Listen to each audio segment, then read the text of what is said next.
Iglesia Estrella de Belén, Dios envió milagrosamente aquella estrella.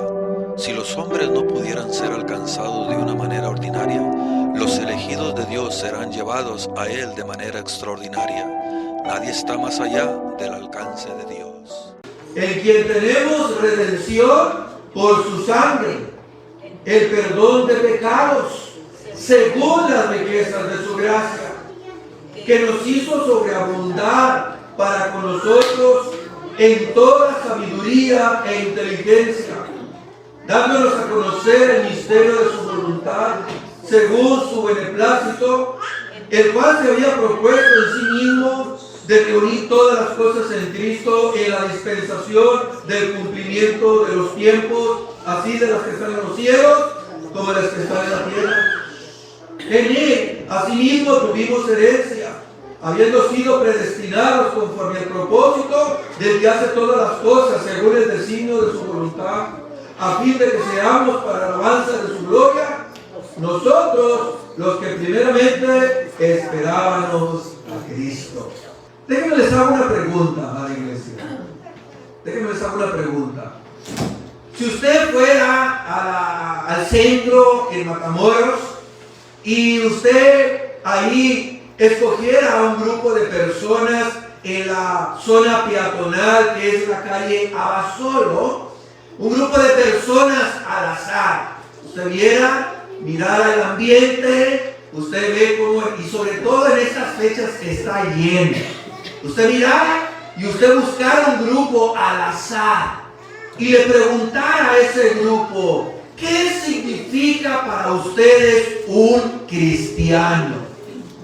Que usted les hiciera esa pregunta a ese tipo de personas. ¿Qué significa para ustedes un cristiano? Bueno, creo que muy probablemente usted escucharía diversas respuestas a esa pregunta. Quizás algunos le responderían que un cristiano es alguien que ha adoptado un estilo de vida distinto al que tenía antes. Alguien que tomó la decisión de asistir ahora regularmente a la iglesia.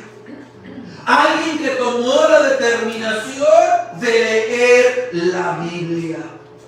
De dejar de hacer cosas y empezar a hacer otras cosas nuevas. Comenzar a hacer otras. Alguien que ha decidido tomar la decisión de vivir una vida más sana, de vivir una vida más tranquila, más honesta, más honrada, de vivir una vida útil al prójimo y de vivir una vida que pueda ayudar o contribuir con esta sociedad en decadencia. Como se puede dar cuenta usted, en general, en la mente de tales personas, entonces, venir a ser cristiano, como usted se dio cuenta, no es diferente entonces en lo absoluto de hacerse miembros de un club social. Mientras que para otros hacerse cristiano es tan simple y tan sencillo como tomar la decisión de hacerse miembro de una iglesia y aceptar sus normas. Pasado mañana me voy a hacer cristiano, me haré miembro de la iglesia local. Eso es lo que significa ser cristiano para muchos hoy en día. Pero cuando nosotros, hermanos, vamos a las Escrituras, vemos ahí o nos damos cuenta que venir a ser cristiano es en realidad algo, hermano, algo extraordinario. Es algo hermoso. Es algo que sobrepasa todo entendimiento. Porque es el milagro más portentoso que uno pueda ver. Y es el más grande privilegio del que un ser humano en esta tierra pueda participar. Amada iglesia, Los cristianos son, en muchos sentidos, seres extraordinarios. Extraordinarios.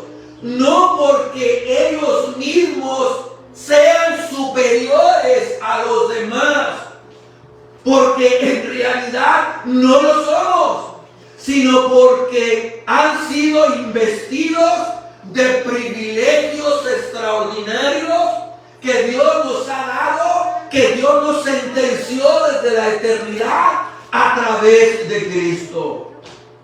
Y puedo creer, hermanos, sin temor a equivocarme, que si tuviéramos en mente todo el tiempo, todo lo que un cristiano es, y todos los privilegios que un cristiano tiene ya, nuestra vida sería totalmente diferente. Totalmente diferente. Lo primero que nosotros encontramos en esta lista de bendiciones que Pablo menciona, no solo desde el capítulo 3 hasta el 14, sino parte de esas bendiciones que menciona en el capítulo 1, versículos 7 al 12. Lo primero que encontramos en esta lista que comenzó en el verso 3, en las bendiciones, hermano, es que usted y yo, la siguiente dijo, dice el texto que tenemos redención por su sangre. Redención por su sangre. Ahora empezamos con las bendiciones dadas por Cristo. Primero empezamos con las bendiciones dadas por Dios. Fuimos adoptados, elegidos, predestinados. Ahora empezamos con las bendiciones otorgadas por el Hijo. Y la primera que encontramos aquí es que dice el texto que tenemos redención por su sangre. El perdón de pecados, dice el texto. Y la palabra redención aquí, hermano, viene de la palabra griega apoltrosis, que significa rescatar del cautiverio.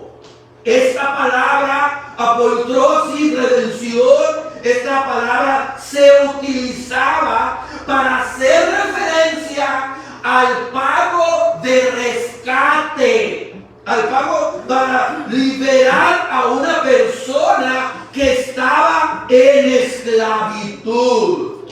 En tiempos del Nuevo Testamento, el Imperio Romano tenía alrededor de 6 millones de esclavos, y la compra y venta de ellos era una de sus principales actividades comerciales.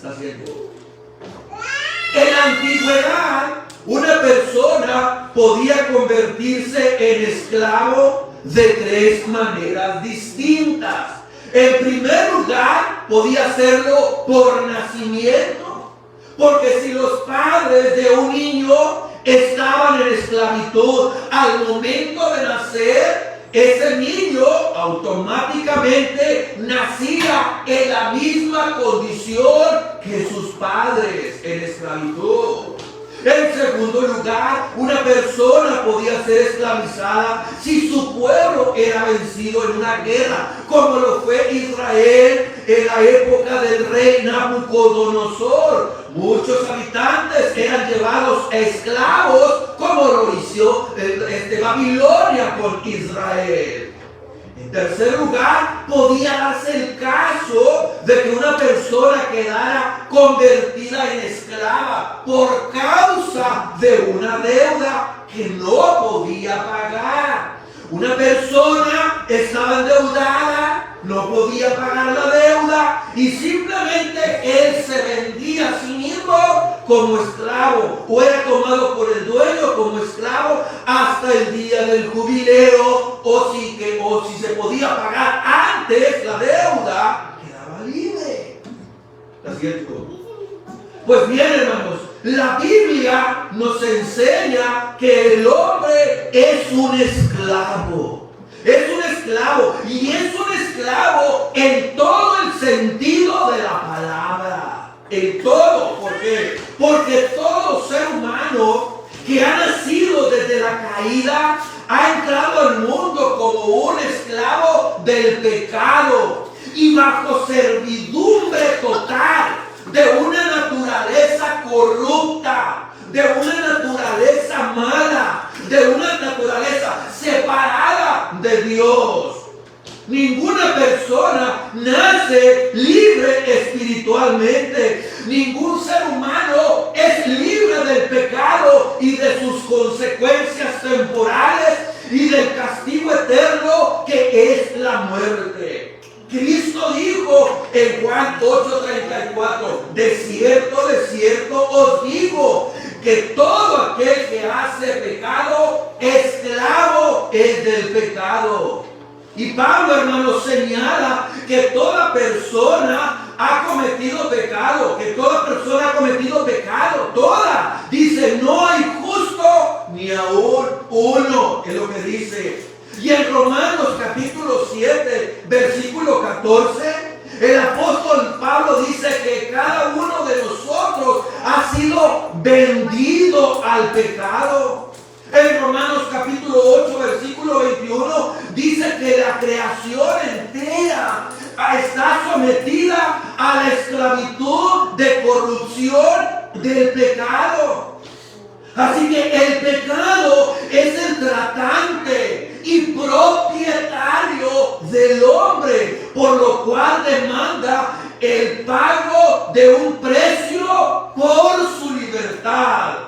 La muerte, hermano. La muerte es el precio que debía pagar por la redención del hombre a causa del pecado. Por lo tanto, la redención bíblica entonces se refiere al acto de Dios por el cual Él mismo pagó a manera de un rescate el precio por el pecado. El escritor de Hebreos explica la redención en estas palabras, Hebreos 2:14. Dice, así que por cuanto los hijos participaron de carne y sangre, Él, es decir, Cristo, también participó de lo mismo. ¿Con qué propósito? Para destruir por medio de la muerte al que tenía el imperio de la muerte, esto es, el diablo. Y mire lo que dice, y librar a todos los que por temor de la muerte estaban durante toda la vida sujetos a servidumbre. A servidumbre. Así que alguien tenía que pagar el precio del rescate que la justicia de Dios demanda.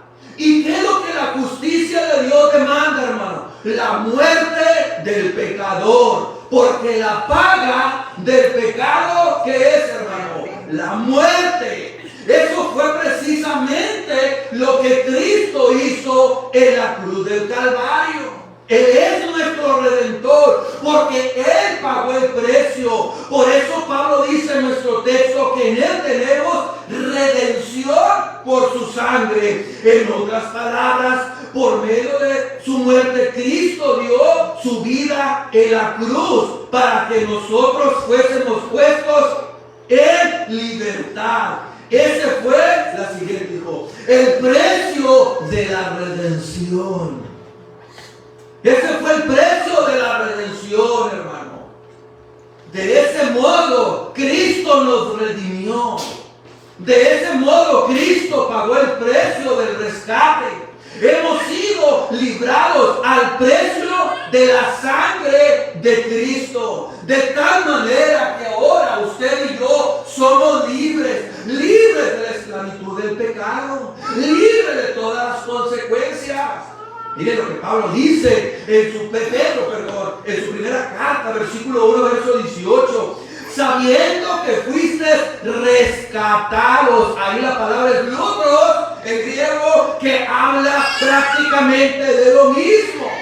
Fuiste liberados, redimidos. ¿De qué? De vuestra vana manera de vivir, la cual recibiste ¿de quién? De vuestros padres, de Adán.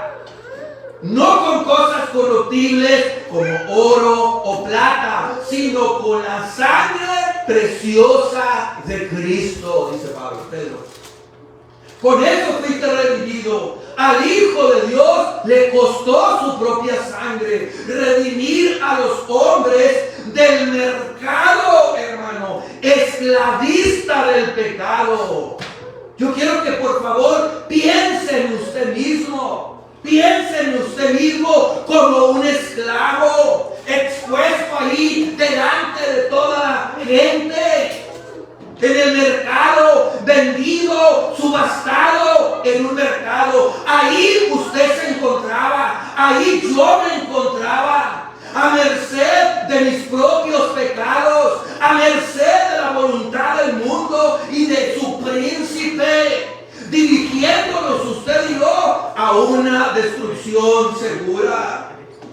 Antes de venir a Cristo, esa era tu condición, esa era mi condición. Pero entonces vino nuestro amante redentor, y así es la condición en la que tú estabas, subastado en el mercado público de esclavos. En esa condición Él te amó, Él te amó. Y cuando comenzaron a ofrecer dinero por ti, cuando empezaron a ofrecer dinero por ti, Él ofreció su vida, Él ofreció su sangre allá en la cruz del Calvario, para que tú fueras de Él para siempre. Él te compró. Mi amado hermano, fuiste redimido por Cristo a un precio sumamente alto, sumamente alto. La propia muerte, mis amados, de Cristo, es decir, el derramamiento de su sangre, fue la sustitución por nuestra muerte.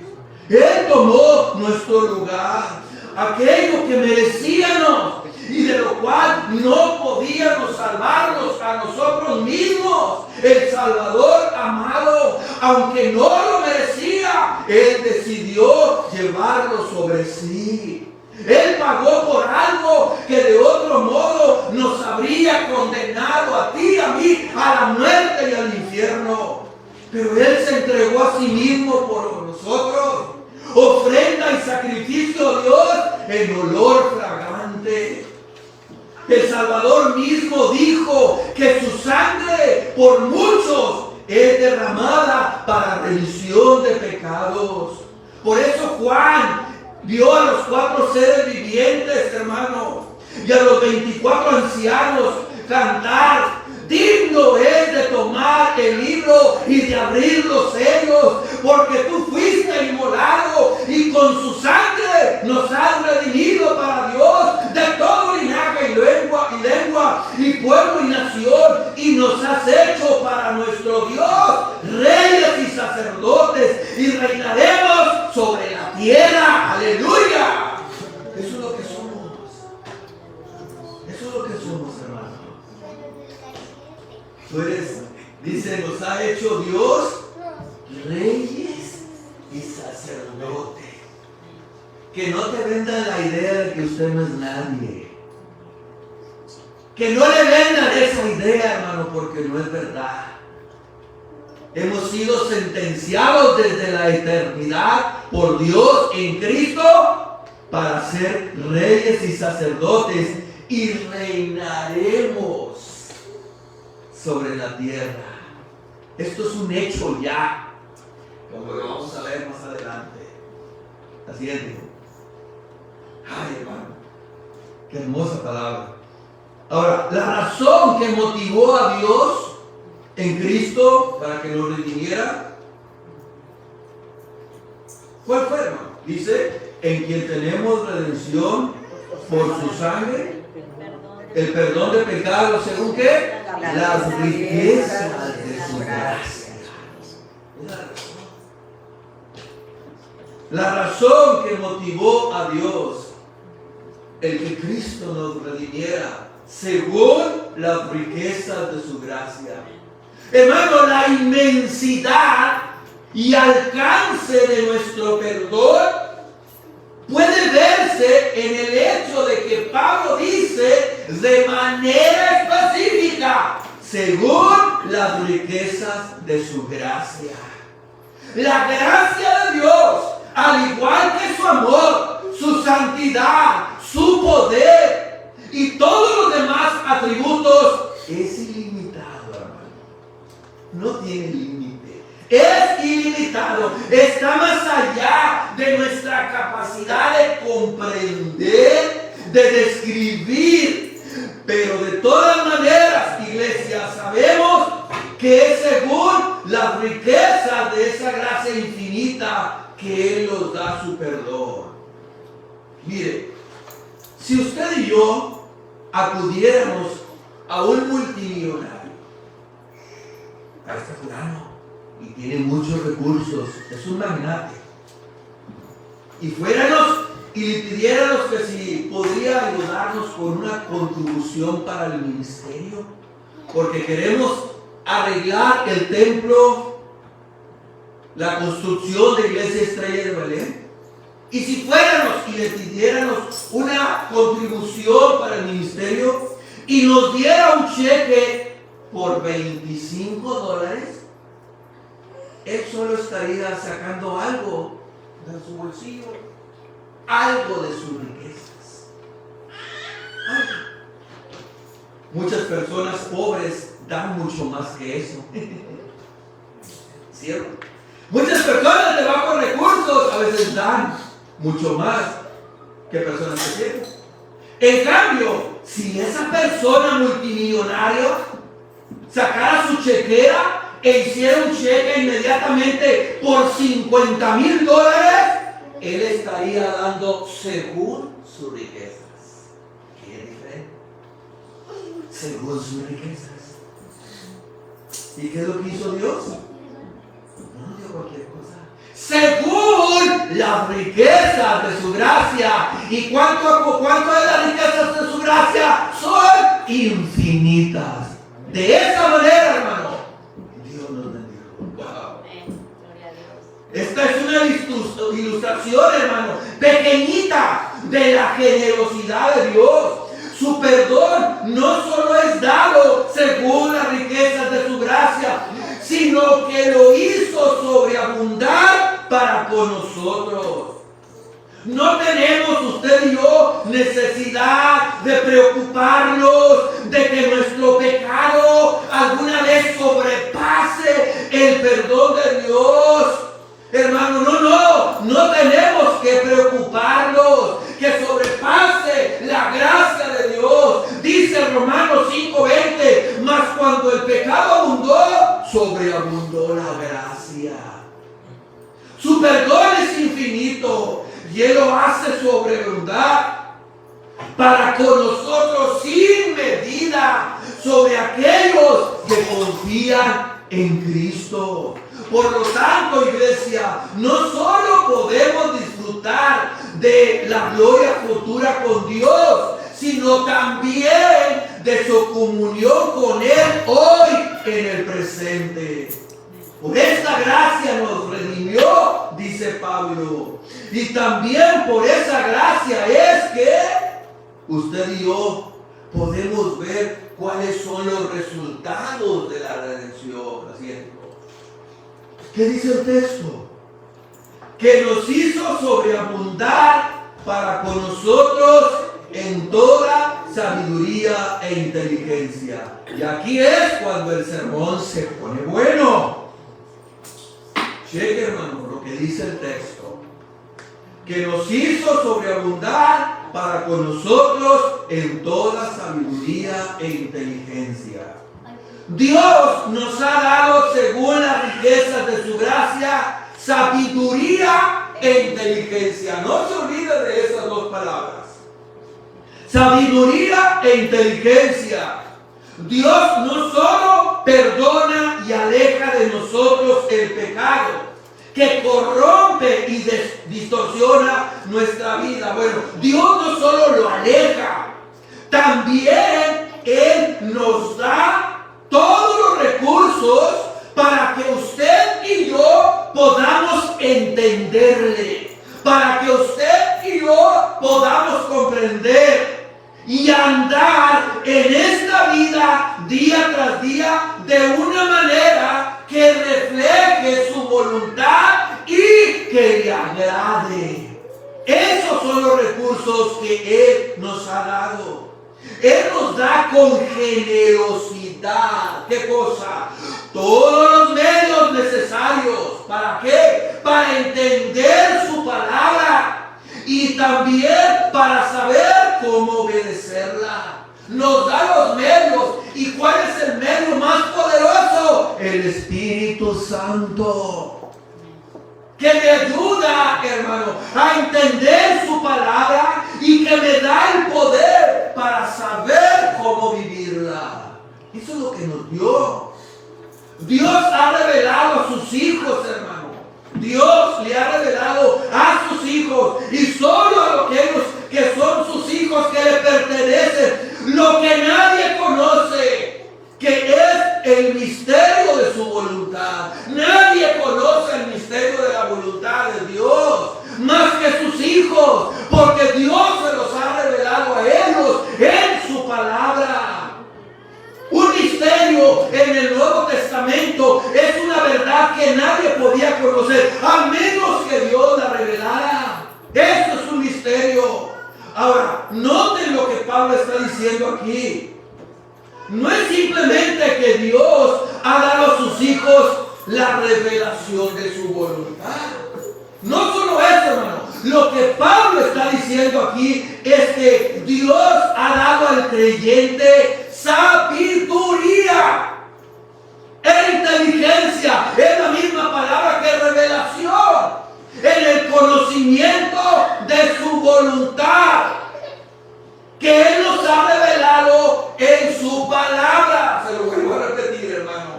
Dios le ha dado al creyente, a sus hijos, sabiduría, la capacidad para aplicar el conocimiento, e inteligencia, revelación, en el conocimiento de su palabra, en el conocimiento de su voluntad. ¿Y eso qué significa?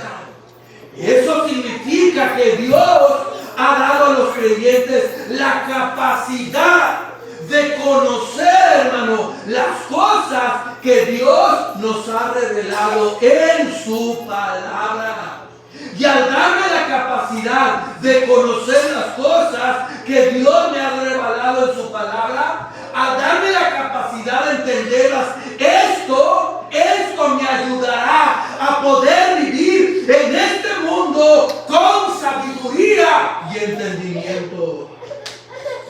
Nosotros conocemos lo que Dios ha revelado en su palabra. Conocemos, hermano, pero también poseemos el entendimiento necesario para poder vivir de acuerdo a esa revelación que Dios nos ha dado. Una persona, como hay muchos, y muchos creyentes también, pueden conocer una verdad como mera teoría y no ver todo lo que esa verdad implica. Por lo tanto, ese conocimiento que él tiene solamente es teórico, porque no hará ninguna diferencia en la manera como esta persona está viviendo. Pero en el caso del creyente es diferente.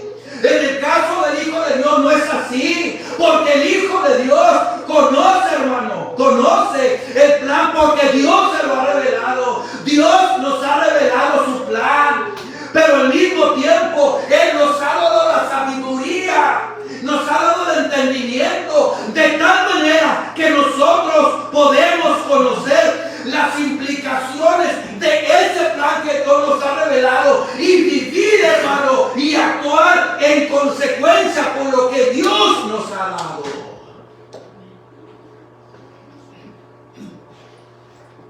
Imagínense que usted va en un avión y usted nomás sabe que el avión se va a caer y todos los demás van, y hay muchos paracaídas ahí y nadie sabe que el avión se va a caer, nomás usted va donde están los paracaídos y inmediatamente ¿qué va a hacer? A coger uno y a ponérselo. Y si el avión va bajito a una ventana y vámonos, ese está loco. No, usted sabe que se va a caer. Podemos aplicarlo en otras cosas, hermano. Cuando nosotros sabemos el plan de Dios para este mundo, ¿cuál es el plan de Dios? Para este mundo, que Dios nos ha revelado en su palabra, hermano. Entonces nosotros comenzamos a vivir y actuar en consecuencia con ese plan. Por eso el creyente ve lo que nadie ve. Por eso el creyente entiende las cosas como las entiende. Porque Dios le ha dado sabiduría y discernimiento en el conocimiento de su voluntad. La siguiente. Dios nos ha revelado en su plan. ¿Dónde? Ahí en el texto, en su pantalla. Dándonos a conocer el misterio de su voluntad, según su beneplácito, el cual, escuche bien, el cual se había propuesto en sí mismo de reunir todas las cosas en Cristo, en la dispensación del cumplimiento de los tiempos, así las que están en los cielos como las que están en la tierra. Aquí Dios nos está revelando cuál es su plan para este mundo. Y solo el Hijo de Dios tiene la capacidad de entenderlo. Hermanos, ¿saben lo que Dios nos ha revelado? Y está escrito que Él se ha propuesto colocar a Cristo como la cabeza de su creación. Dice, se había propuesto en sí mismo de reunir todas las cosas en Cristo. Dios se ha propuesto de colocar a Cristo como cabeza de su creación. De tal manera, hermano, con toda seguridad, que llegará el día en que aún aquellos que hoy desafían la autoridad de nuestro Señor Jesucristo, va a llegar el día en que tendrán que postrarse ante su presencia y reconocerlo como su Señor. Aleluya. Tristemente muchos harán esto, lo van a reconocer, se van a doblar antes de ser arrojados para siempre a las llamas del infierno, pero tendrán que postrarse ante la autoridad suprema de Cristo, tendrán que hacerlo. Hoy se mofan, hoy lo vituperian, hoy lo ridiculizan, hoy lo desafían, pero créame que va a llegar un día en que esa misma gente va a tenerse que hincar de rodillas y reconocerlo y confesar que Él es Rey de Reyes y Señor de Señores antes de ser lanzados a la eternidad en condenación. Hermanos, muy pronto, ninguna otra autoridad será reconocida en todo el universo aparte de la autoridad de Cristo. Muy pronto, y de todas las cosas, hermano, y todas las cosas que quedaron trastornadas por causa del pecado, volverán, hermano, otra vez a su orden original, bajo el reinado eterno de nuestro Señor Jesucristo. Es a eso que Pablo se refiere cuando dice que todas las cosas serán reunidas en Cristo en la dispensación del cumplimiento de los tiempos. Es decir, en el momento previamente establecido por Dios en su plan soberano, cuando todos los propósitos, hermano, hayan sido plenamente cumplidos por parte de Dios, todas las cosas en este universo serán reunidas en Cristo, las que están en los cielos y las que están en la tierra. Lo que Pablo enfatiza aquí es que nuestro Dios ha revelado estas cosas a sus hijos y les ha dado sabiduría y entendimiento para que comprendan el corazón de estas verdades y que vivan en este mundo en consecuencia. Hoy en día parece que la agenda progresista gana terreno, que las Naciones Unidas junto con otras organizaciones luchan contra el cristianismo, lo quieren callar, han empezado una persecución en los cristianos, pero de nada les va a servir, hermano, porque en Cristo ya hemos ganado,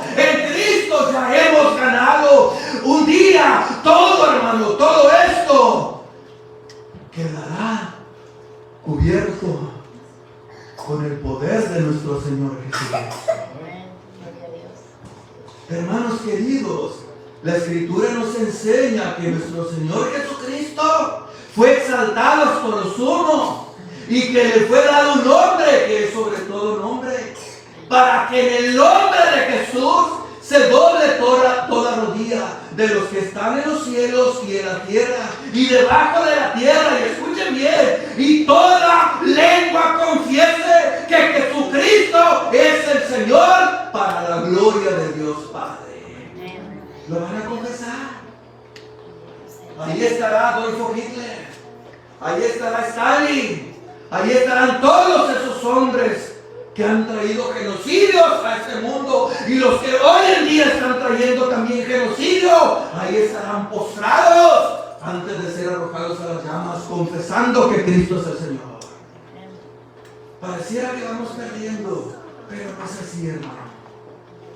La iglesia es la que va caminando, el diablo va retrocediendo. Yo sé que ya ha empezado la persecución, y que vendrá, pues que venga. Que venga. Al fin, que Apocalipsis termina con Cristo enjugándonos nuestras lágrimas y viviendo una eternidad con Él. Aleluya. Así termina, hermano. La siguiente cosa. La luz de esta verdad, hermano, tiene que disipar todo temor. Tiene que disipar todo temor. ¿Existe alguna razón para vivir amedrentados, hermanos, en este mundo?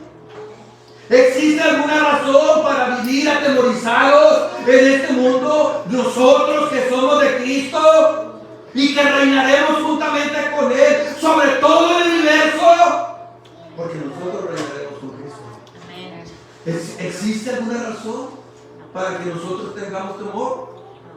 Si nosotros estamos en Cristo y Él ha de reinar sobre todo el universo, entonces la pregunta es, ¿existe alguna razón para estar descontento por algo que tú no tienes ahora? Que quisieras tener, no lo tienes. ¿Existe alguna razón para estar descontento? ¿Existe alguna razón para estar amargado? ¿Existe alguna razón para estar reprimido? Cuando nosotros somos los que vamos a reinar juntamente con Él. Mi amado hermano, si Dios nos ha dado luz para que conozcamos su plan, es para que vivamos inteligente y sabiamente en este mundo. Es para que vivamos de esa manera. Los impíos viven como viven. ¿Por qué? Porque ellos no conocen las cosas que tú como cristiano conoces. Por eso viven como viven. Por eso ellos se aferran a sus cosas, porque solamente eso es lo que tienen. No tienen otra cosa. Por eso se aferran a eso. Pero nosotros, mis amados hermanos, nosotros lo vivimos así, porque conocemos otras realidades. Ahora, estamos viviendo, hermano, tú y yo, esta realidad a la luz de lo que nosotros sabemos. Estamos viviendo a la luz de esta realidad lo que tú y yo sabemos.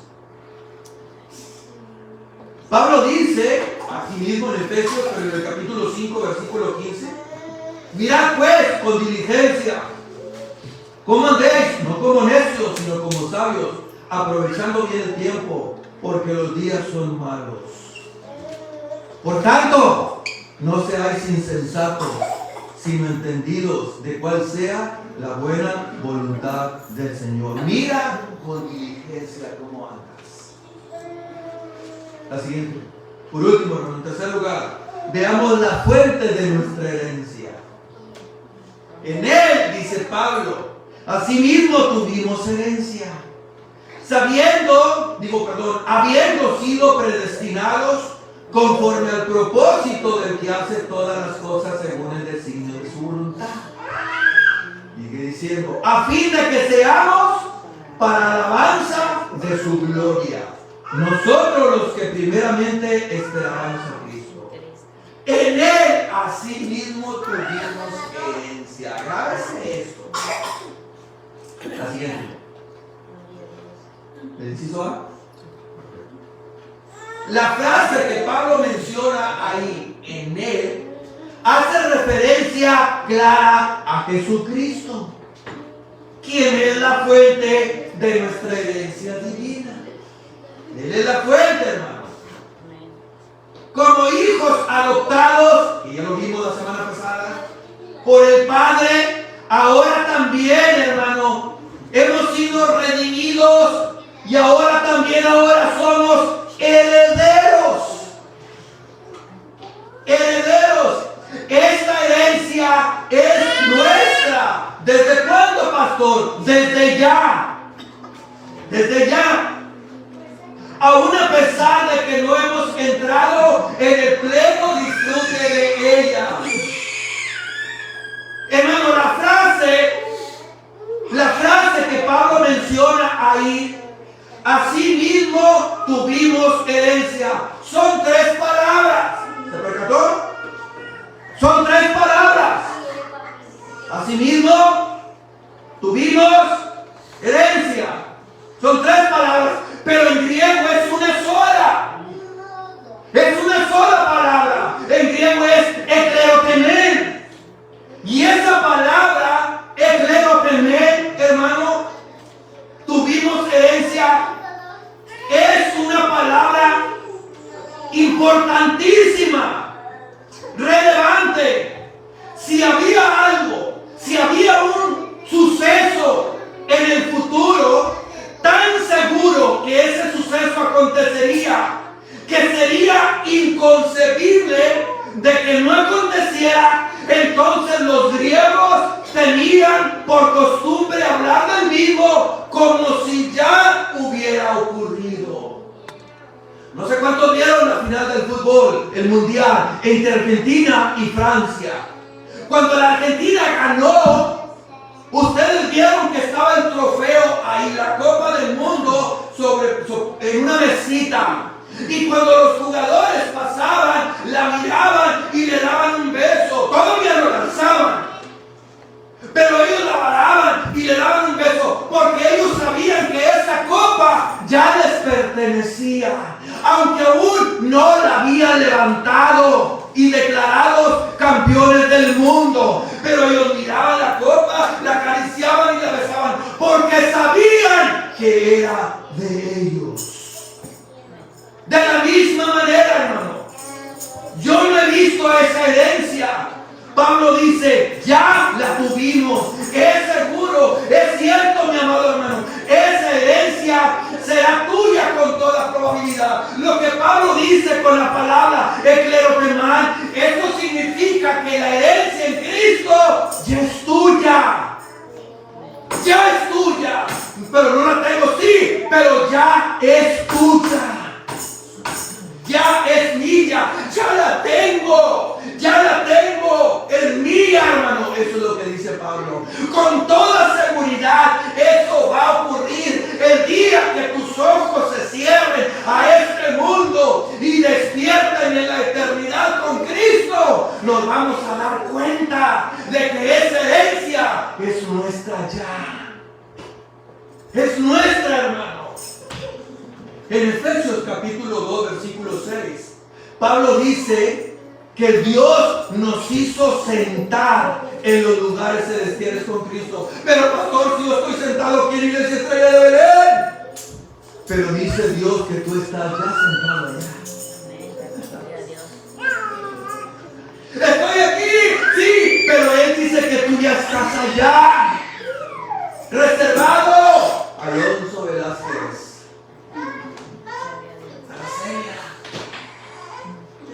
Virginia, ya está sentada allá, porque es un hecho.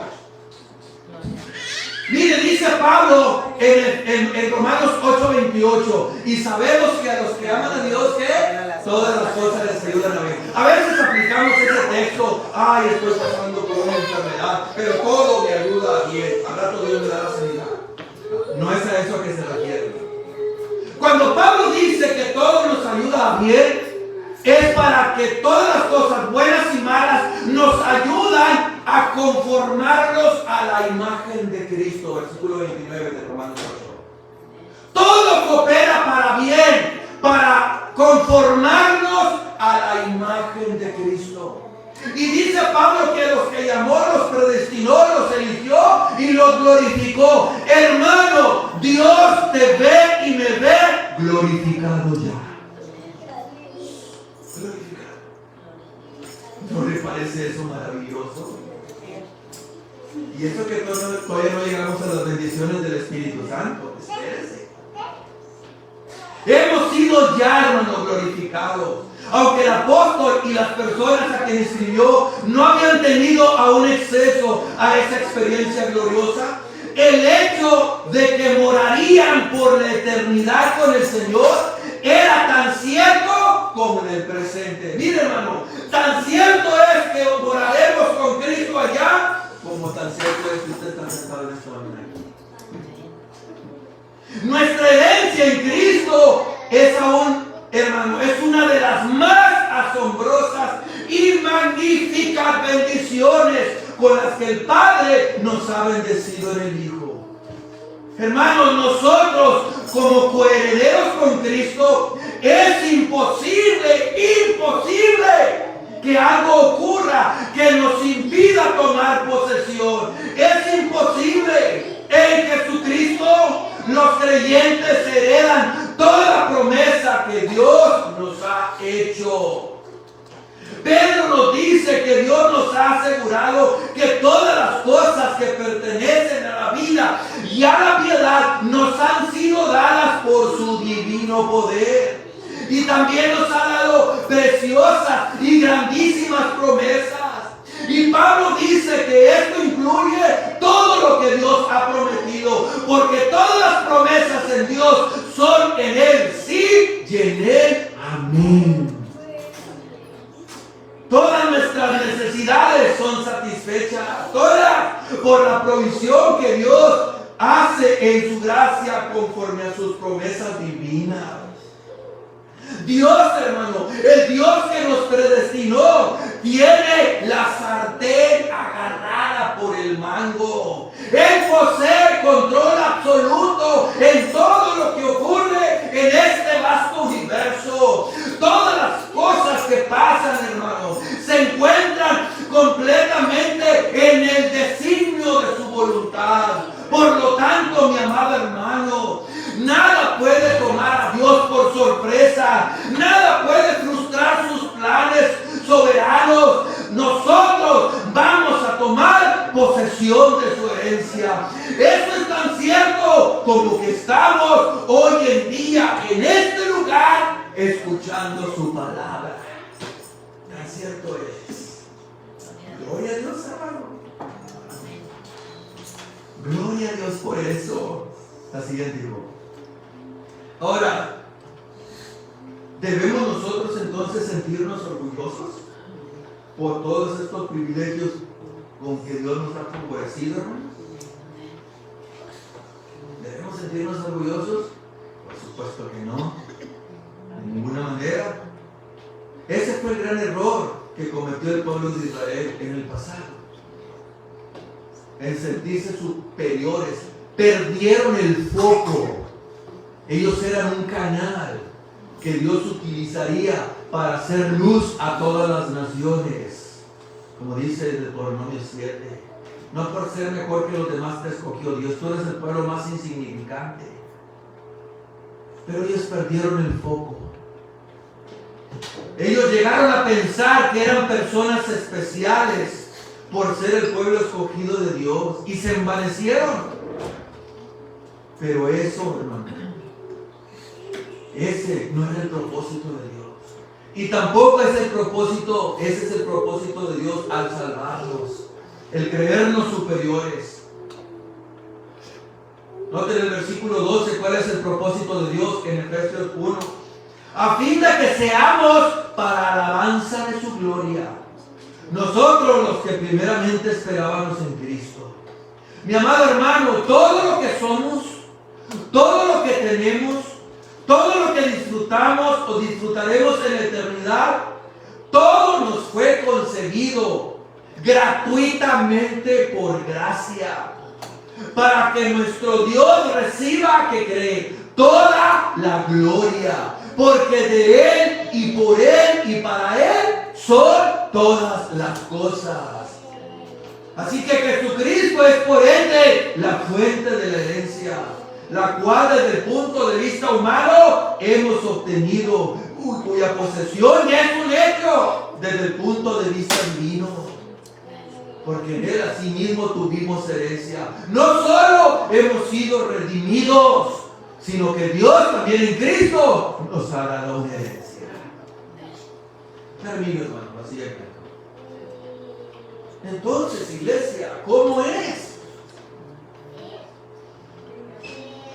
¿Cómo es? ¿O cómo se supone que nosotros debemos de reaccionar al considerar, al darnos cuenta de un pasaje como el que acabamos de estudiar? ¿Cómo se supone que debemos de reaccionar? Debemos, hermano, terminar postrados en adoración delante de Dios. Delante de Dios. El apóstol comienza exaltando a Dios por todos los beneficios que ha derramado sobre nosotros sin merecerlos. Bendito sea el Dios y Padre de nuestro Señor Jesucristo, que nos ha bendecido con toda bendición espiritual, según nos escogió en Él antes de la fundación del mundo, para que anduviéramos sin mancha delante de Él, habiéndonos predestinado para ser adoptados hijos suyos. Qué hermoso es Dios, hermano.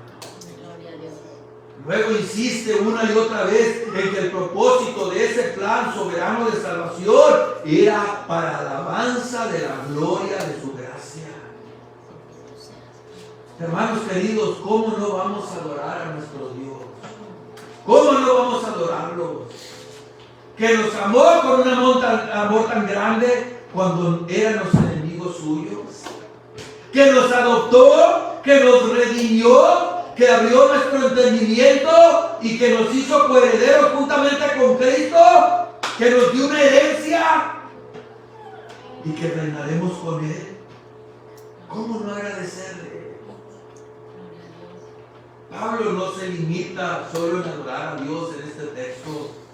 Pablo quería que todos los creyentes conocieran, hermano, todas estas cosas y que de ese modo ellos fueran alentados.